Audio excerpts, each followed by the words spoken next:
Shalom from Israel. I'm Avi Melamed, founder and president of Inside the Middle East Intelligence Perspectives. Today I will be talking about the crumbling state of Lebanon. Lebanon is crumbling and falling apart. 25% of unemployment, lack of basic services, dysfunctional government, growing violence, and recently the collapse of the Lebanese currency, the Lira, which is now today something like 15,000 per $1. All of that basically increased the situation of emergency in Lebanon. In fact, in the last couple of days, you could see these scenes all around Lebanon where people are storming supermarkets trying to fight over commodities.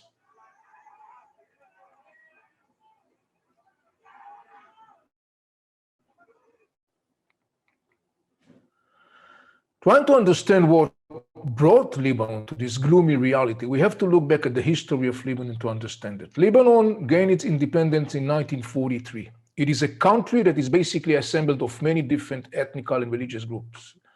Sunni Muslims, Shiite Muslims, Christians, Druze, Turkmens, and others. All those communities along history basically were segregated one from the other. And when they come together under the Lebanese flag, they were unable to really build a sort of like functioning state. Historical animosities and political tension between the sides were always very common. In addition to that, the state suffered constantly from a deep corruption because of the fact that the politicians basically were kind of like looking at their constituencies' interest rather than look at the whole best of the state as a whole. When you look at the history of Lebanon, ever since it was established, you could see very clearly this manifestation of its failure. 2 civil wars, endless of political assassinations, lack of services, absence of law enforcement, and in fact, to a large extent, a country that has a gangland mentality. In every household in Lebanon, almost literally speaking, you can find weapon. The situation in Lebanon got worse in the beginning of the 80s when the Iranians are establishing what is going to become their most powerful proxy, the Hezbollah organization. Hezbollah, 2 words in Arabic, which means the party of God. The Hezbollah in Lebanon is based upon mostly the Shiite communities. The Shiites are the largest denomination, the largest group today in Lebanon in terms of demography. And the Iranian established the Hezbollah in Lebanon, financed the Hezbollah in Lebanon, and most significantly, massively armed the Hezbollah in Lebanon. So what you got is a situation where parallel to the Lebanese army, you got a massively armed factor in Lebanon, the Hezbollah, that also at the same time acting as a political factor. This is a recipe for a disaster, and this is exactly what happened in Lebanon. In time, using its weapon, the Hezbollah more and more was dictating its will, its interest, or to be more accurate, the Iranian interest, upon the Lebanese. To a large extent, Lebanon became an Iranian satellite.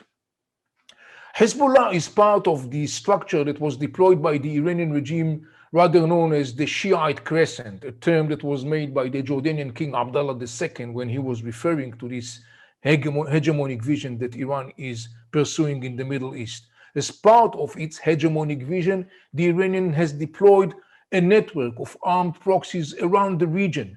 Hezbollah in Lebanon is by far the most powerful and significant Iranian proxy. In course of time, Hezbollah was deepening its will and imposed its will on the Lebanese using violence. In 2005, the Lebanese Prime Minister, former Prime Minister Rafik al-Hariri, was assassinated in Beirut. We will go back to that shortly. In July 2006, the Hezbollah initiated a war upon Israel, dragging Lebanon into that war. In the end of the war, following the massive destruction it inflicted on Lebanon, Hezbollah's leader Hassan Nasrallah said, "Had I knew that would be the outcome, I would never initiate that war to start with." In 2008, the Hezbollah occupied Beirut using its weapon to impose its political will. Dozens of Lebanese were killed in the taking over of Beirut by the Hezbollah in 2008. Following that, there was an agreement signed known as the Doha Agreement signed in Qatar that actually perpetuated and deepened the control of the Hezbollah over Lebanon, providing the Hezbollah with a veto power in the Lebanese government. And the Hezbollah indeed used that power more than once. So, for example, in 2011, when events started in Syria, the Lebanese government, reminding you, Hezbollah is part of the Lebanese government, the Lebanese government decided a neutrality policy vis-a-vis the war in Syria. However, Hezbollah and Iran has a different opinion. And Hezbollah sent its armed forces by the order of Iran to participate in the war in Syria against the will of the Lebanese government that Hezbollah is part of. That gives you a good example to the fact that Hezbollah basically became the real boss in Lebanon and how Lebanon became an Iranian satellite. One of the things that the Hezbollah constantly uses is to terrorize the Lebanese.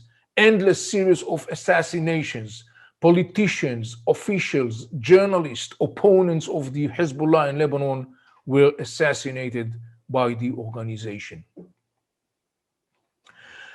In October 2019, the Lebanese people are going out to the streets in a massive protest. That protest has some very interesting aspects. One, it was across the board.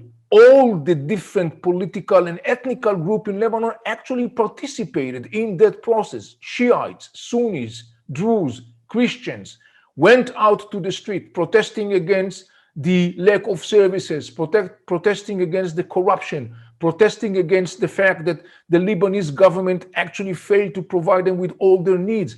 And one other aspect that is very significant is the fact that they were protesting against the control of Iran and the Hezbollah. A major demand made by the Lebanese in those riots, in those demonstrations, was to disarm Hezbollah, to restore the sovereignty of Lebanon, and to end Iran's takeover of Lebanon. In 2020, in the same month, in August, two major incidents or events that takes place in Lebanon also deepened the evolving crisis in the poor state. August 4, a massive explosion took place in Beirut port, resulting in huge destruction. More than 200 people killed, 6,000 and more were wounded. The damage to the capital of Lebanon is estimated at billions. The reason for the explosions was materials, almost 3,000 tons of high explosive materials that were stored in one of the wharves in Beirut port. The fingers were quickly turned towards the Hezbollah with a good reason. The Hezbollah controls the ports of Lebanon. The Hezbollah controls actually the entrances and exits of Lebanon. There are parts in the Beirut port that are basically off limit to all Lebanese officials other than the Hezbollah. One of that area was that specific wharf where that explosive materials were contained. There is today an estimation that these materials basically were supposed to be shipped to Assad regime in Syria to be used for the production of more explosives barrels that Assad regime is using and has been using to crush the rebels in Syria. Hezbollah was the middle to go to, sort of speaking, factor in that chain of providing of those chemical materials. Shortly after the massive explosion in Beirut port, August 18, the International Tribunal for the Investigation of the Lebanese Prime Minister, Rafik al-Hariri, rather known as the STL, is publishing its final verdict, concluding years of hard work of gathering information, evidence, and so on. The bottom line, the STL convicts a senior member of the Hezbollah with the plot. Though the STL acquits Hezbollah's leadership for the lack of a conclusive evidence, there is very little doubt, both in Lebanon as well as in the Arab world, who murdered al-Hariri. It is quite common to assume that the Hezbollah is the one that murdered al-Hariri. Given that situation, given that gloomy reality Lebanon is experiencing, and given to the most recent developments in Lebanon that brings Lebanon to the edge of the abyss, obviously the question is, what does the future hold for Lebanon? And to be honest with you, most of the people are very pessimistic about it. Many people even are talking in terms of total collapse that may result in yet another civil war in Lebanon. The situation in Lebanon is almost on the edge of total collapse.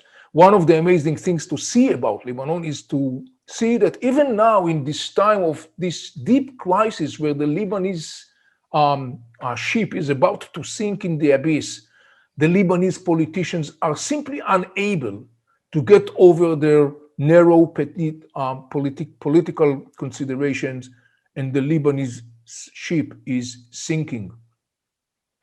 Recently, the Lebanese president, Michel Aoun, was asked in a press conference in Arabic, where is Lebanon heading if it's not going to be able to come out of this crisis? And he answered very shortly in Arabic, إلى الجحيم, إلى الجهنم, which means we are going to hell.